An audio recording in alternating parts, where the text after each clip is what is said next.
Hello and welcome to another video on wild garlic. Today we're going to be making some pesto. It's another super quick and easy one. I've already washed my wild garlic here. Do see this video I'm about to put up which will help you identify wild garlic leaves and what to look out for and what not to be mistaking it for.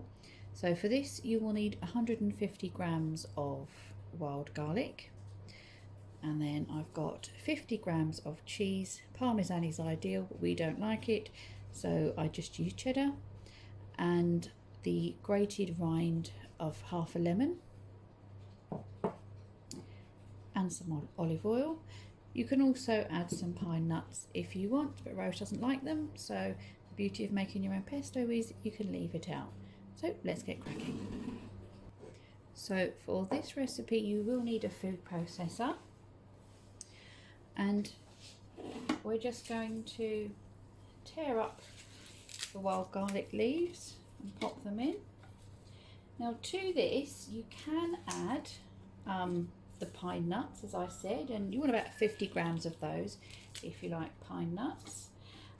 And you can add half a garlic clove as well, but as we are just doing the wild garlic, we're not going to add any extra garlic.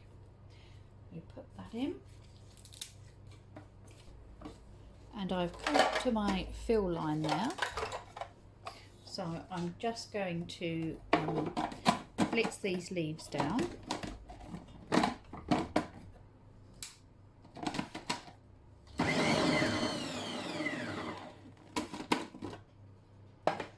Right, you can see that's gone down. What I'm going to do, I'm going to add in the rest of the wild garlic leaves now, but I will also add in the cheese and the lemon zest.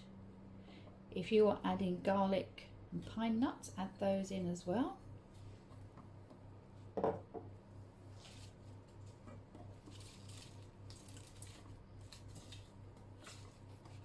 And then we just blitz until we get a paste.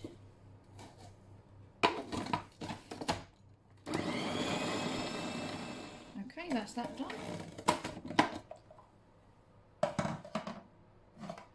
Let me just show you. There we go. Now all we do is we put the food processor on low, and then we slowly drizzle some oil in as it's going until it gets the consistency of pesto.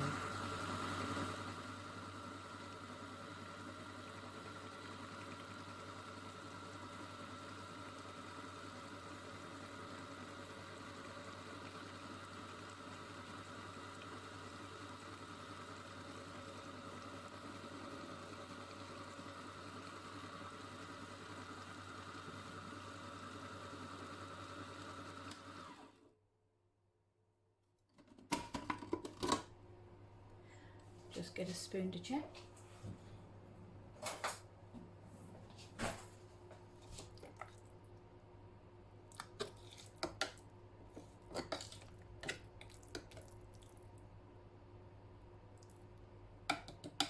It's nearly there. I'll just add a little bit more.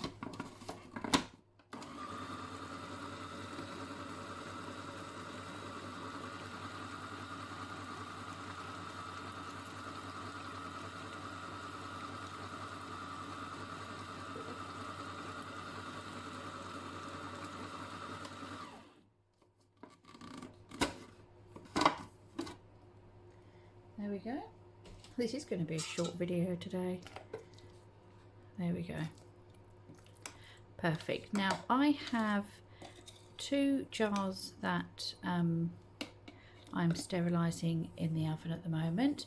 They're just old pesto jars, actually, shop bought pesto jars. And what I've done is you wash them in hot boiling water, and then pop them into a cold oven, turn the heat up to, what have I got it on?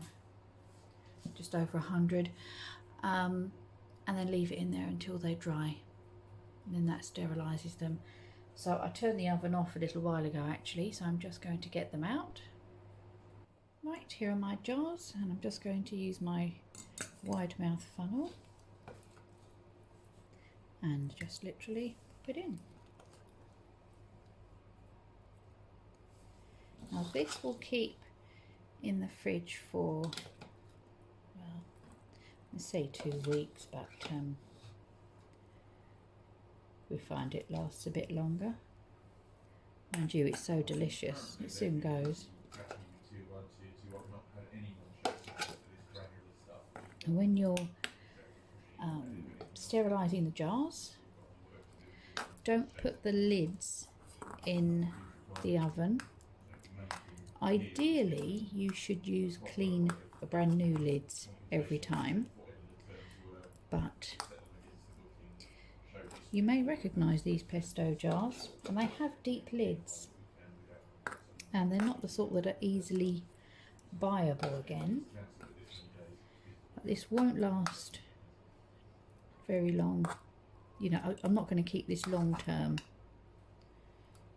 in the fridge. So what we do is we just make sure that the lids are clean, and I've put them in warm water, and it just makes this little bit here softer, which gives a good seal. Okay, that's one jar done. That's right, that's what they were given at the time they were cooking. And there we go, quick and easy wild garlic pesto. I think usually we use these mostly for pasta, just as a quick lunch, but I think tomorrow we might make like a pastry and then spread it on and roll it up and have those as little pesto and cheese whirls. I'll have to see how I feel. We might be going to the allotment.